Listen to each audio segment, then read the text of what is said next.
What is up, everybody? Welcome back to another edition of the Severe MMA preview show. My name is Sean Sheehan, taking the reins today, joined by the king of the preview show, Paul Brown, as we look ahead to UFC London. Paul, I think it's been a tough while in mixed martial arts. We had the good pay-per-view card there not too long ago.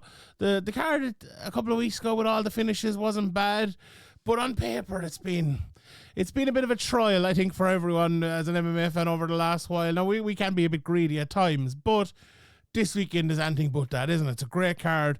Sitting back here looking at some of the fights, there's ones that you look forward to.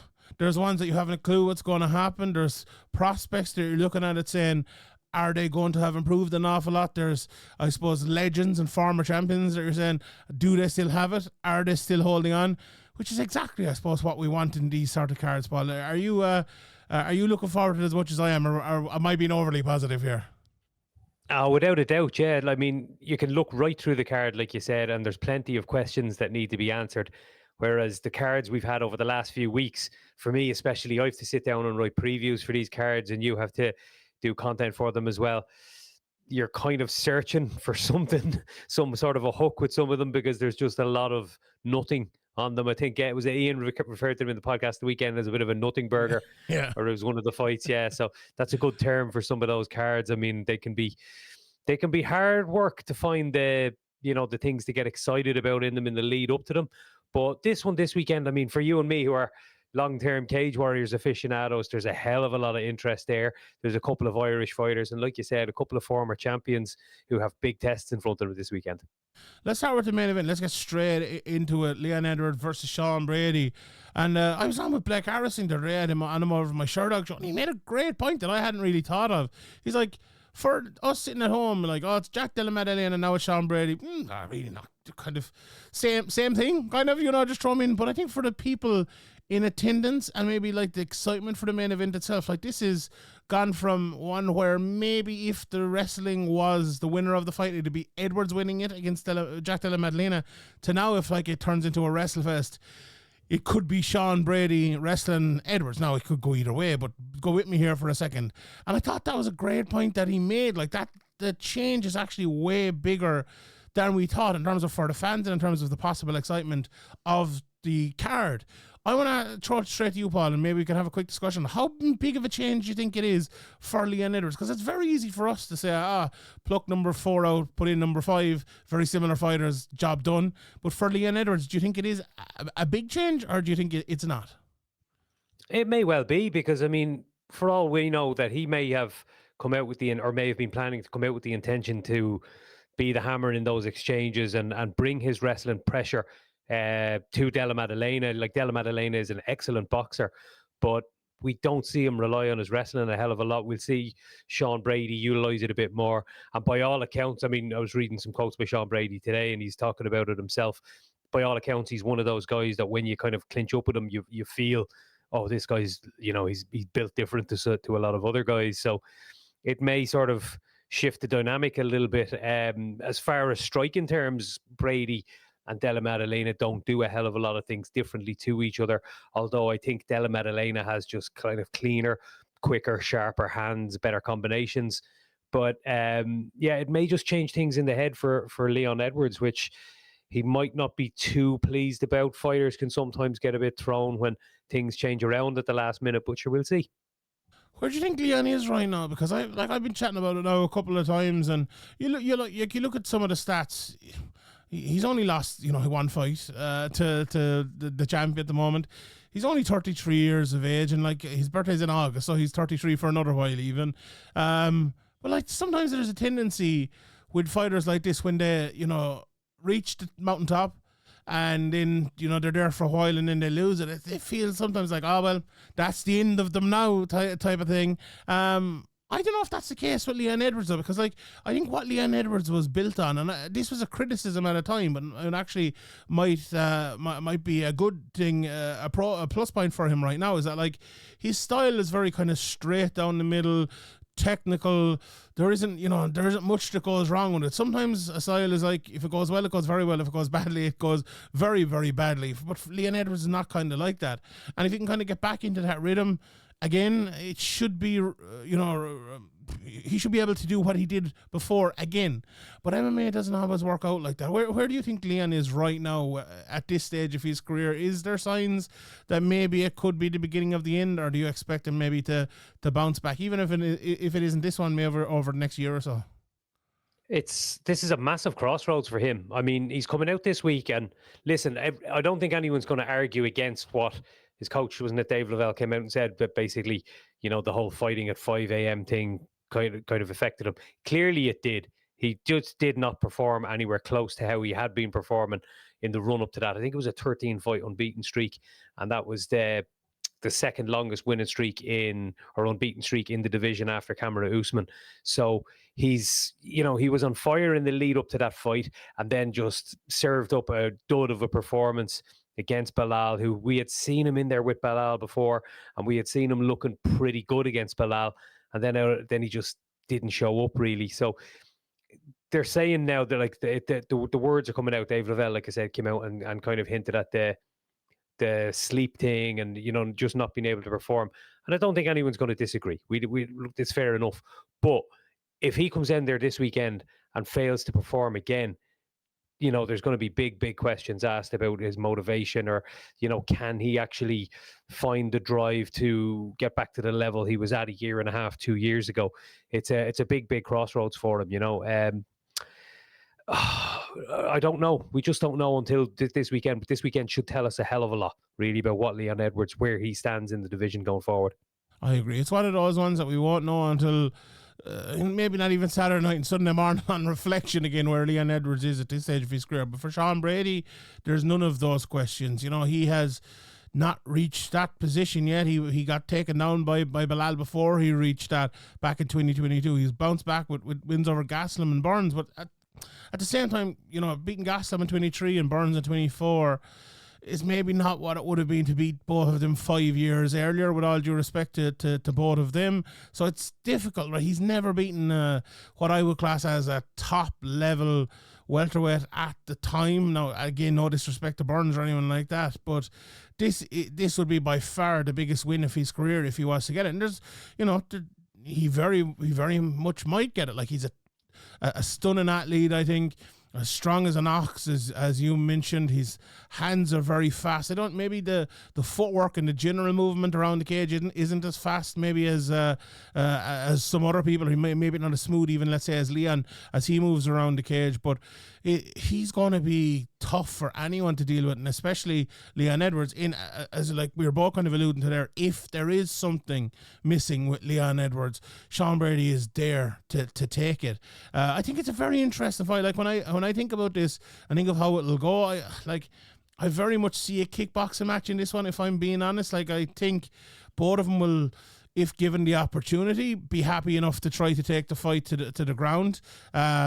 I could see like bits and pieces of some grappling against the cage, and maybe one or two kind of half takedowns against the cage, the kind of ones where Leon Edwards seems to get caught in a lot, when there's a lad kind of holding him with a single against the cage and he's defending well, type of thing. And even if he does get taken down, there isn't much damage happening. That's the sort of thing I see. Like, I really think this is going to be 5 rounds, probably nip and tuck, like a lot of Leon Edwards fights are. Even like you look at the records in both of them, Sean Brady has been to decision 9 times. Leon Edwards has been to decision 15 times. So there's a lot in that. Edwards has only fought 26 times. Brady's only fought 18 times as well. He's only 3 knockouts in his career for a guy who is as big and as strong as him. I know he's 5 submissions as well, but still, I think this one is going long.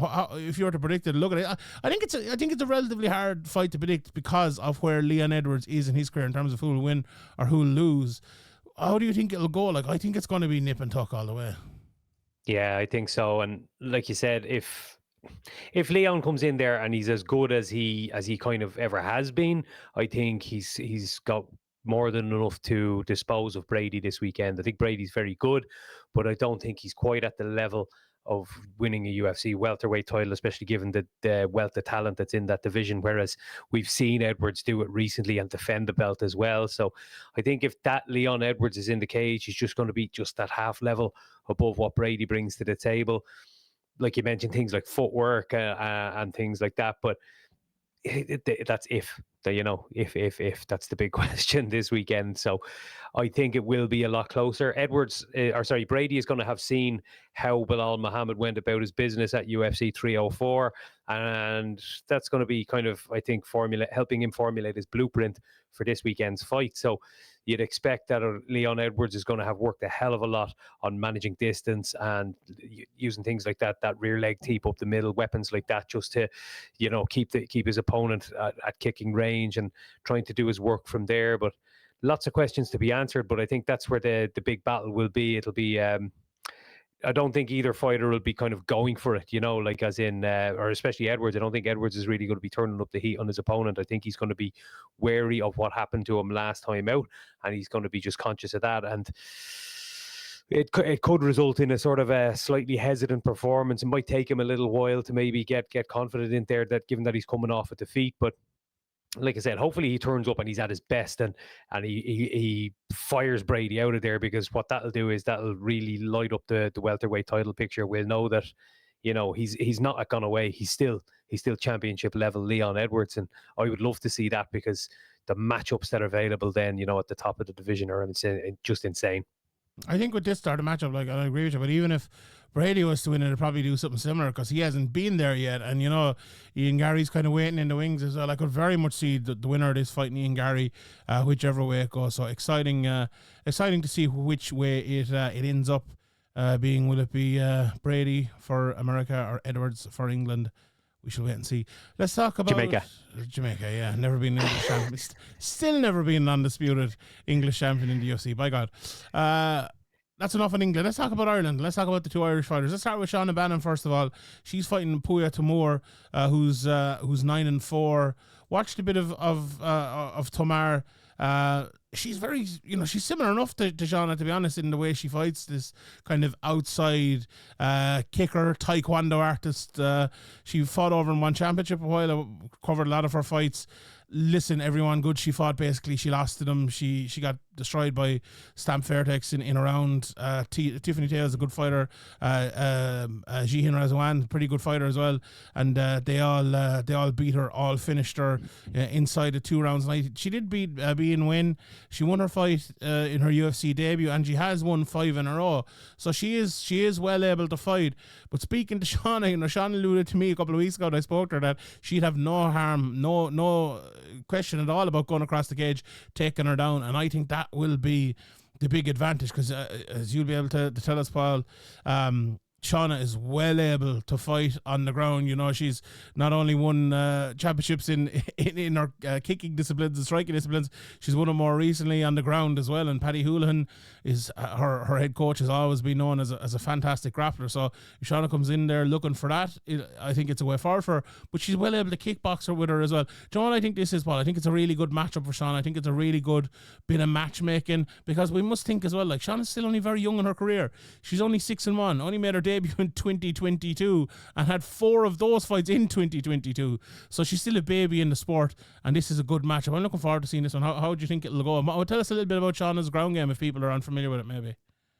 Yeah, well, Shauna's a world champion purple belt no-gi jiu-jitsu. So, I mean, that's not an easy thing to do. The level at those IBJJF tournaments now, it's a different sport to MMA, but what like the scoring system of the IBJJF thing really rewards positional things. So you get takedown points, you get top like things like getting to mount, getting to back. They're the highest scoring things, and it's it does absolutely cross over to your MMA game. And I've been on the mats with Shauna. I know it's been quite a long time since I've rolled with her, but I saw big improvements, really big improvements over the long time in between rounds that I've done with her. Funny enough, I actually got to witness this happened a couple of weeks ago, and I can't really give away much, but I got to sit in on 2 or maybe it was 3 behind closed doors sparring sessions, Shauna and Gary Rooney, and it was only me and Paddy Houlihan in attendance, because I coach a little bit. I do some one-on-one stuff down at Houlihan Martial Arts a couple of days a week, and I was just finished up there, and they were popping in during the day to get 3 5-minute rounds in the cage. Gary had a fight just last week, and Shauna, of course, had her fight coming up. Gary's a southpaw like Puja Tomar is, so I got to basically sit cage side and see the action up close and just see how Shauna is dealing with a southpaw. And obviously, I can't give things away, but I was very, very impressed with what I saw. And one thing that really impressed me was, like, I mean, Gary's not a female fighter. Gary is a really, really good jiu-jitsu black belt, southpaw strike, MMA fighter, accomplished professional, and she handled things really, really well. She had a bad opening round on one of the sparring sessions and rallied and actually won the next 2 rounds and had him struggling to survive the third round in one of the sparring sessions. So without delving into the technicalities of it, of course, which you wouldn't want to be doing publicly in the lead up to the fight, I have to say I was very, very impressed with the level I saw. I commentated on Shauna's early professional fights, and so I've got to see her kind of grow as a fighter. And I think, yeah, like you mentioned, she is very, very young in her career, and of course, the performances in her first 2 UFC fights, maybe she won't be pleased with them, and she'll be happy to have got the hand raised last time, but she will be wanting more of herself going forward. But it takes time to grow into your boots in this game, and Caelan Loughran is really the same. I'm seeing him to some of the stuff he's coming out with. He's still figuring it out, really. He got into the UFC relatively early in his career too, so we've 2 Irish fighters in that boat this weekend, don't we? Yeah. It takes time to adapt and to figure out what works best for you. Like Shauna mentioned on her UFC debut, she was kind of overwhelmed by all of it and the scale of everything, and even just being in the big cage was different for her, little things like that. So, settling into her groove and finding her way, I think this is a good matchup for her. This is an opponent, I think, that technically she has everything in her locker to beat this girl, but having the skills to do it and actually performing on the night and doing it are 2 different things. But I think we're going to see a more confident and settled Shauna Bannon this weekend, hopefully. Yeah, and like Puya, she is difficult on the feet. Like, she can strike and she can hit hard, but I think, like, it might be an opportunity for Shauna to show how good she is on the feet as well as on the ground. So I'm really looking forward to that. And there's a bit of a difference as well, isn't there, when you're settling the UFC? Like, your first fight, you're always going to have the nerves. When you've lost that, it brings a different sort of energy to the second fight, because you're like, Jesus Christ, I just can't lose this, or my dreams are up in the air. Now that, she's 1-1, okay, if she doesn't want to lose, obviously, but if she did lose, I think she'd probably get another fight anyway, so there's a little bit of pressure off. Whereas she goes in there and she wins, suddenly she's 2-1, she wins another one, she's 3-1, and next thing she's a prospect and people are talking about her. So I think the energy is different. That's a more positive energy. And I think she said to me in the interview I did with her as well, like, that things in her personal life have kind of turned around and life is more positive and fighting is more positive, and that's exactly what you want. So I think it's all looking good for Shauna coming in this weekend. For Caelan Loughran on the other side of it, he finds himself in a tough position because he has those 2 losses in the UFC. He's a great win over Angel Pacheco, but look, the Jake Hadley fight, the Tyler Lapalus fight, both on short notice, opponent changes, both went to decision. A little bit unlucky maybe to not come through, especially the Lapalus one. The Hadley one maybe not so much. And now he's coming in here again against another guy who knows him very well, and Nathan Fletcher, a guy who's on a good run at the moment, won his last 3 in a row, won his debut after a bad injury and tough. And, the drama between the gyms and everything like this. This is a big fight, a tough fight for Caelan Loughran. How do you see it going? What do you think of all the... Like, someone asked me in the Q&A there the other day, do I think, like, the kind of the shit talking, or the back and forth with Caelan and the gyms and Nathan is a good thing and gonna work out? And I was like, I don't really think it'll make much of a difference. But in a situation like this where it is a very, very high octane, losing, you could be out sort of thing, maybe it does. What do you think? What do you think the pressure will be like for Caelan coming in here, and gives the initial thoughts on this fight, I suppose? I'd say he could have done with being in there against some random fella off Dana White's Contender Series. That would have been exactly what he needed. I mean, the UFC don't care about bad luck stories. I mean, the replacement opponent in the first fight on fight week, and he ends up being handed a far better opponent. And then the same thing happened the last time out. They don't take that into account when it comes time to review your position.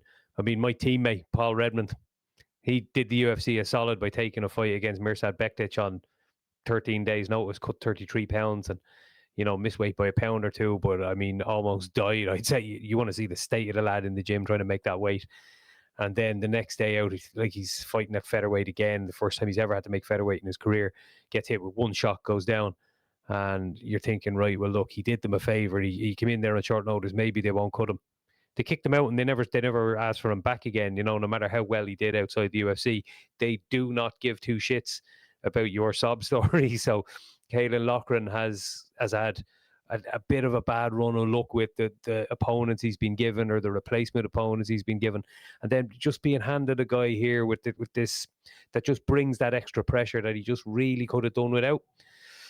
I don't know. What I do like is, I mean, obviously, I watched your interview with him, and I interviewed him a couple of weeks beforehand, and kind of he was alluding to certain things, and he was kind of saying like that he's learning a lot and growing about how he prepares for fights, and maybe not spending so much of his energy and his time preparing for the specific opponent and crafting everything in the camp around that opponent because of what can happen, and he's focusing more on himself. So I'm hoping with that, he'll be like we mentioned with the Sean O'Bannon fight, he might feel more comfortable in there, because I think the term he used was coming out stiff in the cage, and just not really, you're kind of over anticipating what your opponent might do. I think part of that is maybe planned for the specific opponent, but another part of it is, being in the UFC when you have less than 10 professional fights in your career. I think that all plays a part. So I would like to see him get in there this weekend and really perform and just feel at home in that octagon. Fingers crossed. But yeah, it is absolutely a tough fight, isn't it?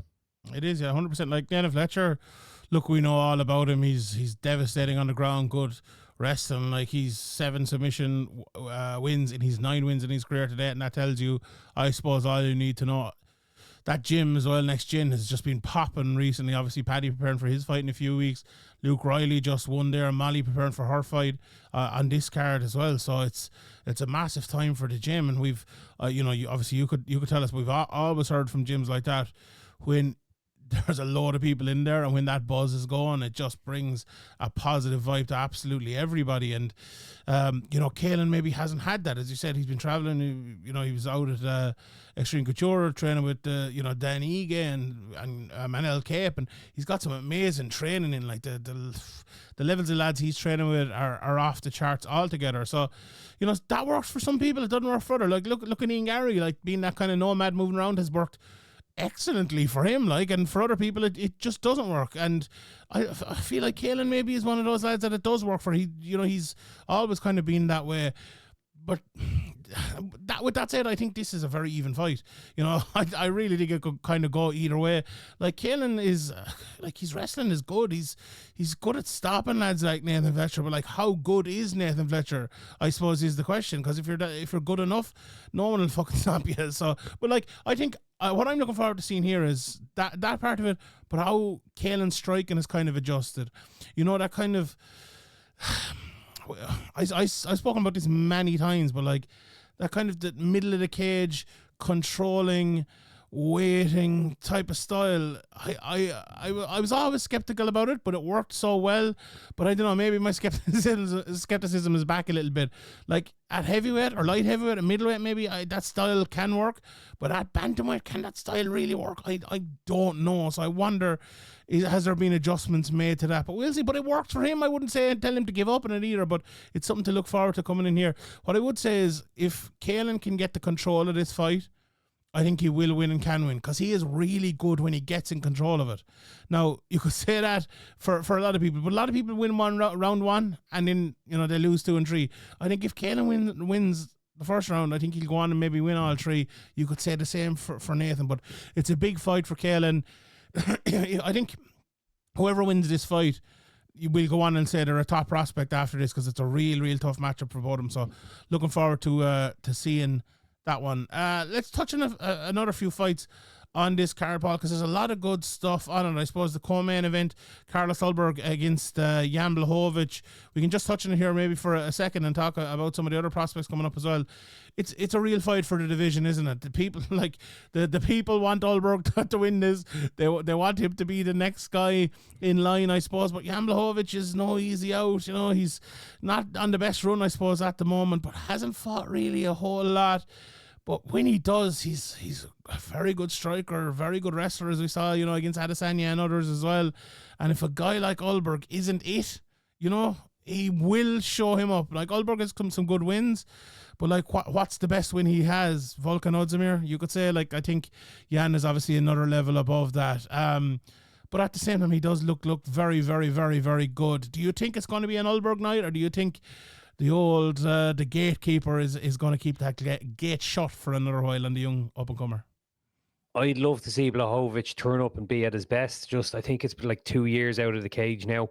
Shoulder surgery, both shoulders, I believe, was what he's had done in the last 2 years, which 42 years old, that doesn't sound good to me. It doesn't, that doesn't tell me that he's going to get in there and look as good as he ever did before.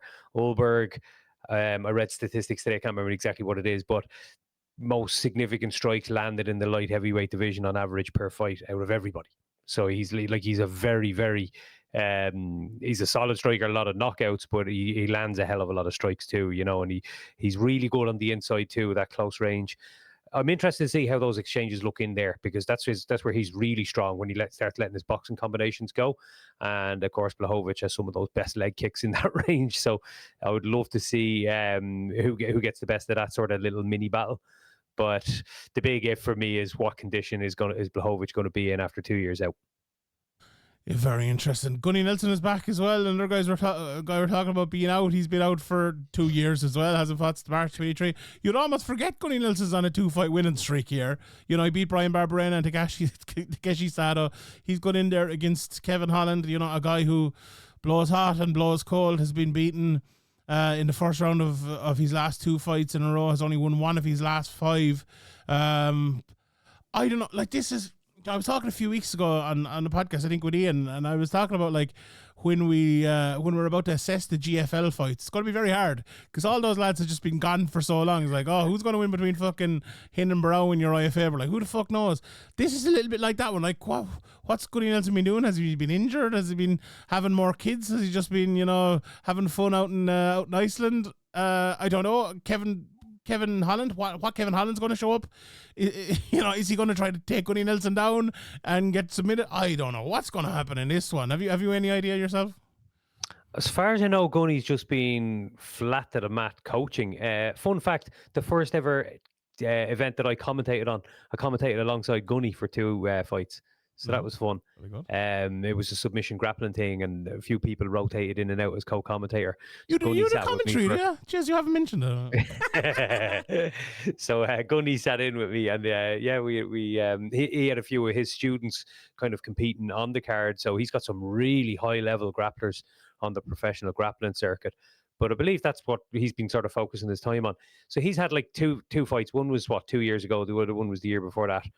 And prior to that, September 2019 was his last fight. Since that fight in September 2019, so Gunny's had 2. Kevin Holland's had 20 UFC fights in that time. I might rob that stat. It's wild, isn't it? I read that the other day. I can't remember where I read it, but I wrote it down. I was like, that is nuts. And I had to go back and double check it. It's true. Kevin Holland has bounced around and fought 20 times in the time frame that Gunny Nelson has had his last 2. Yet still, I get the feeling that Gunny Nelson is the more motivated to get in there this weekend. I think Kevin Holland has been phoning it in for the last while. It's just not really. He'll turn up. I got tapped out in the first round. Who cares? Who's paying me? See you, lad. See you next time. I get that vibe from Kevin Holland. I do as well, but at the same time, if he loses this one, he might very well be out of the UFC. And I get the feeling also as well, like Kevin Holland's like, he's one of these guys, he's too cool for school, and he's like, oh, I don't care. But still in all, if he got cut for the UFC, I'd say he'd be very, very upset. So maybe he has a bit of motivation due to that. But yeah, I don't know. Like, if Gunny's at his best, I think he can beat Kevin Holland anywhere, to be honest. But is Gunny at his best? Who knows? There's bound to be a bit of ring rust as well. As you said, like 4 fights ago was the Leon Edwards fight. That Leon Edwards fight seems like about 10 years ago. And I suppose, like, it is March 2019 as well. What's that, 6 years ago? So yeah. It is almost 10 years ago. It's mad. But I'd love to see Gunny have a few more fights. Like, he's a very good fighter and always fun to watch as well. So we'll see how that one goes. We'll run through a few fights on the undercard before we wrap it up. Molly McCann is obviously here. She has a new opponent. Jordan Vucinic is on the card as well. Always fun, and I just think Jordan is such a great prospect. The one I'm massively looking forward to is Nathaniel Wood against Morgan Charrier. That has barn burner written all over it, and it'll be interesting to see who wins that one. Nathaniel Wood at featherweight, I know he struggles to make the weight, and he has some sort of, I don't know, is it sweating deficiency or something like that?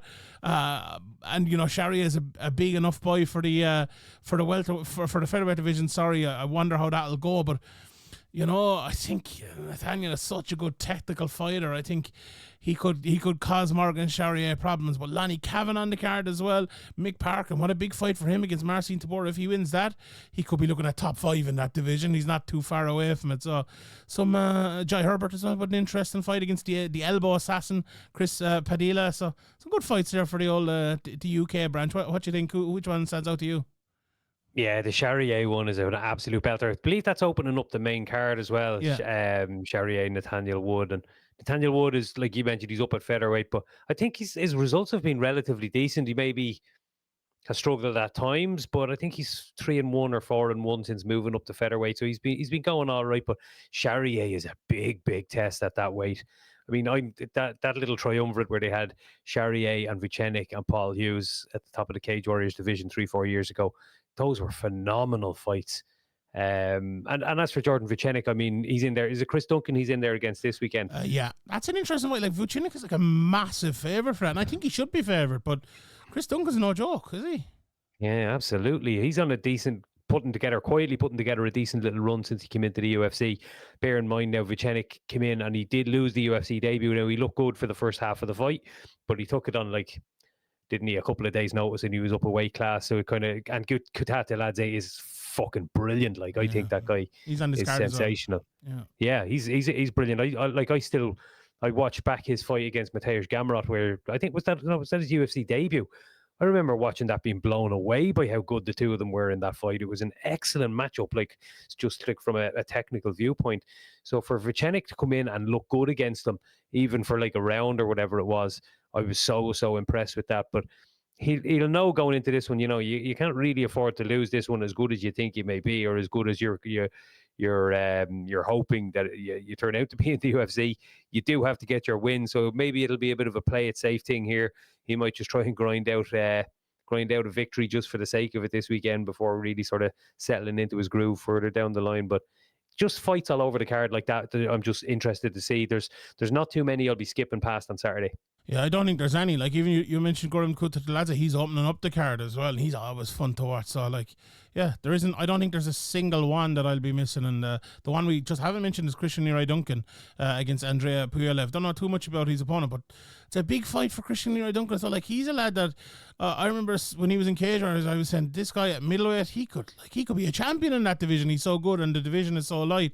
But it just hasn't been working out for him all that very well recently. I think he's been training with Renegade, hasn't he, as well, in little bits and pieces. I think he is the sort of guy that, he didn't have the biggest camp in the world. I know he's training with, Mark Weir, wasn't it? I've got matters. I think it was. The Wizard, yeah. And I think he's the sort of guy who could really benefit from training with Mark Weir and the likes of that, but also going to the big gym like Renegade, or maybe even over in America. I think he was over in AKA for a while as well.